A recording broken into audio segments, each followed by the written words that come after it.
abrir um consultório, fazer uma obra, enfim, para nós cirurgiões dentistas e todo o restante da população que não é arquiteto e engenheiro é uma incógnita, né? Dividindo muito bem os espaços, organizando muito bem o fluxo para atendimento, para o trabalho, a gente ganha tempo. E hoje, assim, tempo é dinheiro, é o que tem de mais precioso, né? Então, se você gasta um tempo desnecessariamente deslocando para uma sala ou para outra, ou para buscar alguma coisa fora do seu fluxo, é um tempo que você poderia estar atendendo um outro paciente, ou estar mais presente com aquele seu paciente, conversando. E aí, aqui eu fiz uma ordem aqui, média, pensando no fluxo mesmo, para quem vai abrir um consultório, quem vai abrir uma clínica, é um fluxo de decisões. Eu vou abrir meu consultório, eu vou abrir minha clínica. Primeiro ponto, para selecionar o público. Eu selecionando o público, eu tenho que definir, olha, selecionei, vou atender público A, vou ter que escolher um determinado tipo de ponto. Eu vou escolher um público C, D, é outro tipo de ponto. Ah, vai ter estacionamento, não vai ter estacionamento? Vai ser um consultório só ou não? Vai ser mais consultórios? Vou atender criança? Por exemplo, se eu vou fazer uma especialidade no qual eu atendo, porque tem essa especialidade, né? Pessoas especiais, e pronto, já tem que pensar em tudo para acessibilidade. Até assim, se vai precisar ser próximo a um terminal de ônibus, um ponto de ônibus ou não, ou se eu vou precisar de um estacionamento mais amplo. Ou seja, após ali a seleção de público, então já defini, né? Eu vou atender, você é odontopediatra, sou especialista em atendimento de pessoas especiais, né? Com necessidades especiais. Depois dessa decisão, um segundo ponto extremamente importante aqui, deve ser definido quantos consultórios eu vou instalar.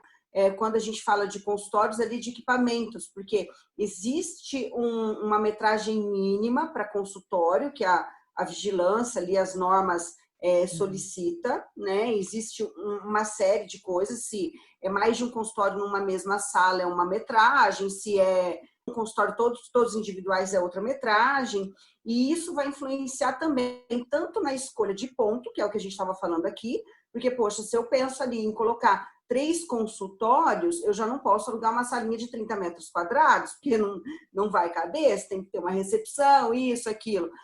Vou colocar 4 consultórios, já entra numa outra categoria, aí passa a clínica, não é consultório. Então, tem essa decisão também, quantos consultórios eu vou ter, até para definir os espaços, como serão esses consultórios, se vai ter atendimento numa mesma sala com mais de um consultório ou não, e também para definir, diante da quantidade de pessoas que você vai atender por dia, tem uma metragem mínima também de recepção.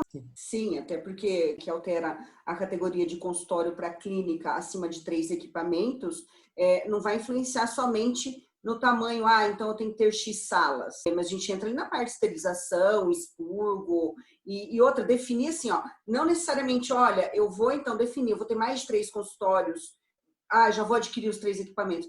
Faça uma projeção, se não tem como adquirir já de cada os 3 equipamentos, 4, o que for a seleção ali que a pessoa tem projetado, que seja mas já tem que pensar lá na frente, já tem que pensar como que vai ser dali por diante, porque depois, se você abre, na minha primeira clínica, aconteceu esse tipo de situação, que foi justamente junto quando entrou essas normas da vigilância que tinha que ter a esterilização expurgo individualmente ali, bem quando teve essa alteração. Aí o que aconteceu? Por falta de conhecimento e sem, naquele período, ter um arquiteto nos apoiando, fui lá, fiz uma obra aí naquele tempo você não tinha que ter toda a aprovação, não era tão como hoje. Então, eu abri uma clínica, a projeção era para 3 equipamentos, e em uma sala tinha 2 juntos. E naquele momento, era uma sala pequena para esterilização e ponto, ali era esterilização e expurgo. De repente, não, a gente precisa ampliar. Quando a gente caiu na parte da ampliação, aí a vigilância, mas tem que ter a metragem. Aí eu não entendi por que a metragem não dava certo, por que antes dava, por que antes eles aceitaram e depois não? Óbvio, né? Hoje, para mim, isso é muito claro, porque a gente já fez algumas obras aí, né? Bom, pensando falando aí com relação aos espaços, acho bem importante a gente falar sobre a parte do fluxo, que é algo que eu sempre direcionei para você. Sempre fazemos uma reunião antes explicando o que você precisa, Fabiane. vai chamar seu paciente, vai ter outra sala, como que vai ser isso? Por onde seu paciente vai passar? Por quê? Pensa você colocar, de repente, um banheiro de um lado da sala, no qual o paciente tem que entrar, passar junto da porta dos consultórios todos para chegar lá no banheiro. E aí, assim, ele fica circulando internamente sem necessidade da clínica, e aí você está saindo ali, ainda mais nos dias de hoje, que a gente tem que ter um cuidado ainda maior com o fluxo de pessoas, e aí você está saindo da sua sala para pegar alguma coisa, ou pede para uma pessoa auxiliar e buscar alguma coisa, se depara no corredor com o paciente, sendo que ele não precisava estar ali. Então, toda essa parte do fluxo, até por causa da claridade, principalmente nos consultórios, por causa do atendimento, a gente vai fazer uma restauração para poder selecionar melhor a cor. Essa preocupação com os ambientes. Pense se vai agregando, isso também vai encarecendo a obra. Então, se inicialmente você vai lá, faz todos esses passos, eu vou selecionar meu público, agora eu vou definir, então, qual vai ser o tamanho da minha estrutura, se eu vou ter 1, 2, 3 cadeiras, se eu vou atender mais na área de estética, se é uma clínica focada em implante, por exemplo, eu quero ter uma sala maior, cirúrgica, isso vai influenciar no tamanho. Quer dizer, se eu já tenho isso tudo pré-definido e eu vou seguindo todas as etapas, ok, ótimo, porque eu tenho um projeto e eu tenho uma questão de custo de obra, de material, e de repente no meio da obra eu falo, não, eu quero mais uma sala. Então, mas olha, aqui não cabe, mas aí eu já fiz uma parede. Então vai encarecendo. Isso é para provar, para mostrar assim, a importância de ter um arquiteto, um engenheiro com uma expertise, principalmente na área, ou que pelo menos entenda muito bem o seu fluxo, que senta e faça essa reunião para entender toda a dinâmica do consultório, o que vai ser em relação vai ser estético, vai ser criança, vai ser o quê, para entender esses fluxos todos aí, para você não se surpreender. Você faz uma estimativa de X, um exemplo, 50 mil, e quando você vê, de repente, você já está gastando 70. E muitas vezes é por isso, por falta de programação. De repente, até isso, assim, os equipamentos que você vai adquirir. Porque, para nós, da odontologia, nós temos, por exemplo, tipos de raio-x. E não é só assim, eu vou ter um aparelho de raio-x. Então, eu quero um de parede. Ok, se você quer um de parede, aí você já precisa que não dá para ser um drywall, onde vai ficar aquele raio-x. Aí eu vou ter que ter um reforço. E aonde que vai ficar instalado? Tem que ter a distância mínima.